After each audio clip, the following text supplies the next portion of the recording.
ulit. Natatakot bang alisan ng apelyido? Aldrin, kahit na ikaw ang pinakamamahal kong tao, kinasusuklaman ko ang apelyidong yan!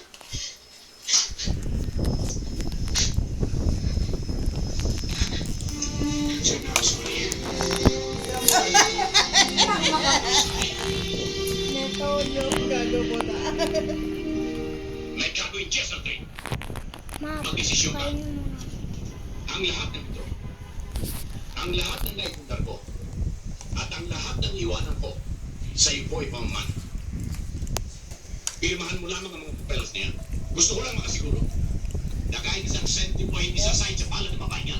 Huwag niyo akong tutulad kay Mama at kay Papa. Kay Mamel, Aldrin, pamili. Siya o ako. Oy, muchacha, hindi pa natatapos ang usapan. Hindi pa kita pinalis. Kailangan tumistigo ka para malaman mong hindi ka niloko. Nasusuklam ako sa iyo dahil pumayag ka maging kasangkapan ng lalaking ito para mamatay ang aking lahat. Kung ikaw nilang mabibigay sa akin mga apo, hindi mo pa sila naisisilang sa mundo ito.